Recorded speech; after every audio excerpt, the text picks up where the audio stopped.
Welcome to Better with Art.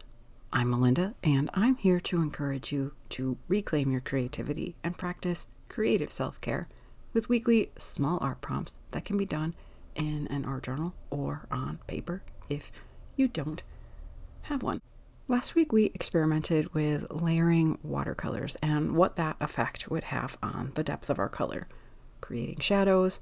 We kind of created a gradient, but not exactly a gradient because it didn't go smoothly from one color to the next. There were distinct lines. I said that this week we would take it a little further and add some shape. And although I'm not using a circle this week, I did decide to stick with something really basic because I figured I would get distracted at some point and lose my line. And that is exactly what happened. And that's okay. These are our art journals. A place where we can express ourselves and experiment without fear of what others will think. The only person's judgment you need to deal with is your own, and you better be kind. I did speed up applying the tape because you don't need to see that in its longest form. You know how it works, but it really should be done because it not only helps with keeping our watercolors smooth, it gives us nice, clean edges and protects the rest of our pages when we open our notebook up like this. I had one of my credit card style plastic cards handy to trace. You can use anything with a simple shape. It can be a little more elaborate than mine. I had intended to move on to a leaf, but we'll stick to the simple rectangle for this week. I was trying to apply my lines very lightly because I have always struggled with when I have to draw something in a painting and visible lines. It drives me nuts. I've just never been able to master it, and I don't understand people who are good at it. Well, I guess that's not quite the right way to put it. I don't understand how they manage it, though. And although this has a nice sharp tip, narrow tip, small point, it was the wrong choice because it does go down very darkly even when I'm being very gentle. So I did some gentle erasing also. I will be blending color more than using it straight, so I turned my paint tray around to use the handy paint mixing lid, activated my colors with some spritzes of water from my handy dandy spray bottle. I'll be using the warm colors today, red, orange, yellow, which also have a fall leaf vibe. Even though I'm very much not using a fall leaf, I did want to play with the colors. As in last week's video, the first thing I want to do is lay down a wash of color. Not as pale as last time, and as I mentioned last week, with more color. I'm adding some orange to my yellow and still using plenty of water because I don't want to start too dark too fast. Although this is our base layer, because we're going to be adding darker layers and creating what is, in effect, shadows, this is also our top layer, at least as far as color goes. Using a shape this large isn't ideal, but it's very convenient for getting a feel for the technique before taking on something more intricate. You may want to put down your base layer before you draw any of your first round of your shape. I just failed to remember to do so. Either way works, but what you need to keep in mind when you draw your first layer of shapes is not to overlap any of them. Throughout this project, our lines should never cross. The next step is to lay down another layer of your chosen color or blend of colors, but only around the shapes you drew. I did go a little darker. As we saw last week, the more pigment, the deeper the shadow effect. I was not awesome with my edges, but I do love this color. And I will speed things up as I finish painting this layer. I don't want to blend my color too much, so I haven't thoroughly mixed it in the pan, and I dab from different areas of the blend. And as I go further with my layers, I'll move further from the yellow more into the red. It's a good week for the bright warmth of these colors. As with last week, with this type of layers, you do need to make sure each layer is dry in between. So I make use of my hairdryer. If you don't have a hairdryer or a heat tool, you can go about doing other things as you let your layers dry, which is what I typically do. It can be helpful for me to get more things done in a certain amount of time. And it's also one way this project can work whether you have 5 minutes or way longer than that. I try to be mindful of that with Better with Art projects because you don't need to have a lot of free time to practice creative self-care. Next comes deciding where to put your next layer. And as I mentioned, don't cross your lines. You can think of it like you are drawing the shapes behind your current shapes, which will also help guide you in the painting. I need to use a softer pencil next time.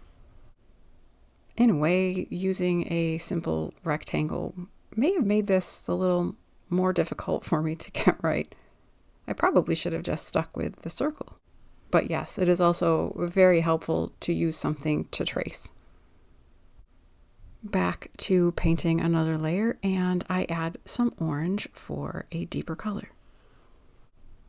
Now the trick, or the key, or the goal, however you choose to look at it, is to paint only where there isn't a shape. And here you can see how using only straight edges makes this a little more complicated than if I was using circles. There you go, right over my line. And there's the realization. I decided to see what I could do to blot up some of my oops. Come back in with a little clean water to help reactivate the paint so I can remove it. And go back to actually painting around the part of that rectangle. I do have to say that line I toned down does make an interesting shadow effect. So I can tuck that away in what I am learning playing with watercolors some more. And I apologize for my messy hair. Not my messy studio hair per se, but in not realizing I was getting it so far under the camera, I continue to use the yellows and the orange. I don't want flat color, which I also mentioned last week when I used only black, which can be gorgeous and dynamic, just not the way I typically work or play. Having a little more fun with it this week. Do what works for you. Have fun, relax, play. As you can see, I didn't do awesome with my lines. I did some touching up. And that first layer was quite pale. And because my shape is so large, I'm not loving it. But that's okay.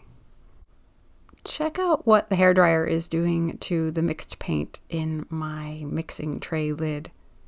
One thing I love about watercolors is you can keep that paint dried in your lid and reactivate it with water later for more color mixing fun. And as I love, less waste. But if you're done with it, you can also easily clean it out. Layer 3.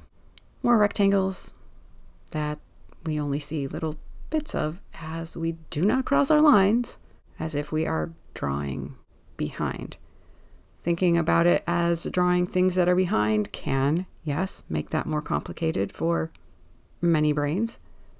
So again, just remember, don't cross any lines that are already there and only draw on the darkest of your paint, which is also the lowest level of your shadows. Again, I suggest not rectangles, but that's up to you. I suggest a small circle shape. If you want something simple, a leaf is what I was going to do. And here's a tricky bit, only working with straight lines. Painting only not rectangles.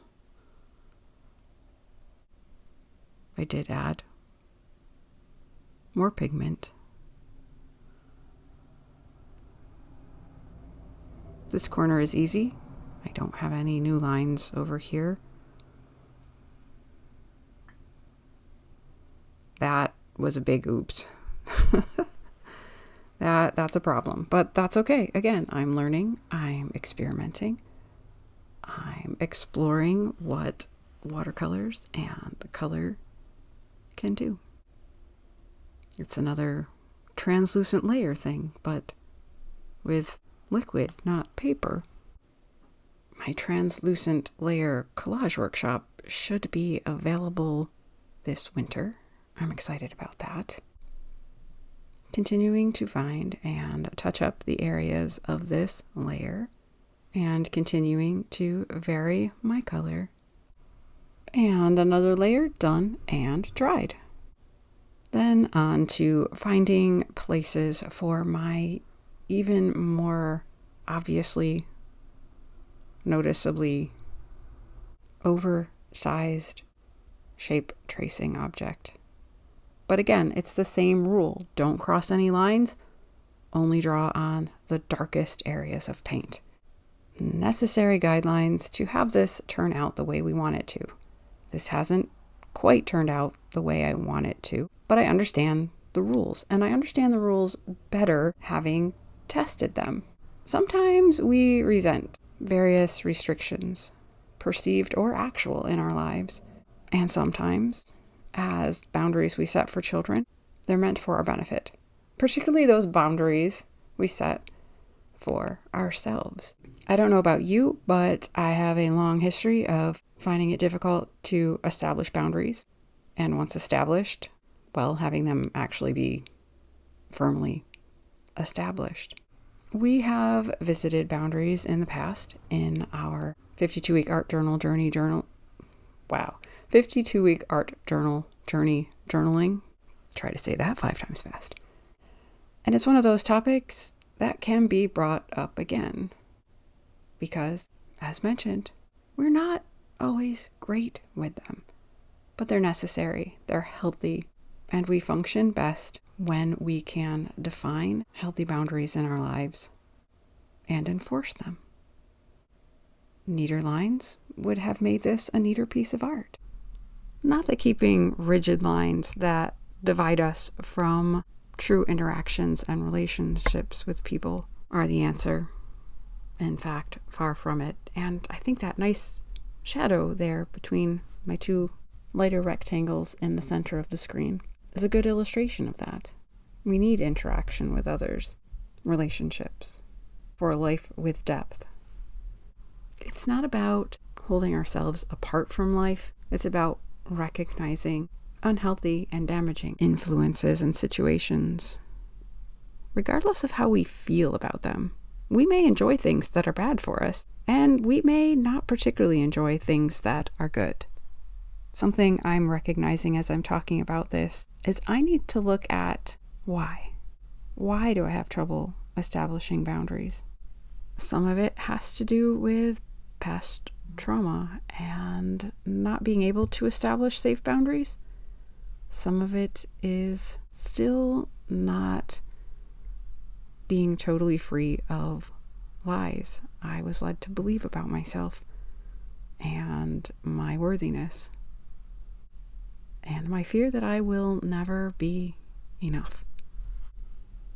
For this week's journaling, consider some boundaries you know you need to establish or are struggling to enforce, and consider why.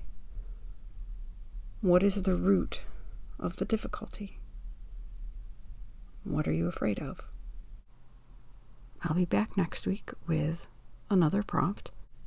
Be sure to subscribe if you haven't yet, and give me a like or comment and let me know if you are going to try out this layering watercolor effect, and if you too struggle with boundaries.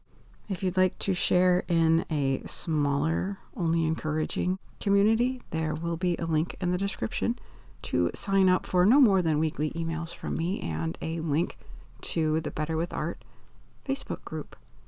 There are some other cool links down there too, so check them out and take some time to make art. It's not a waste of time. We are better with art.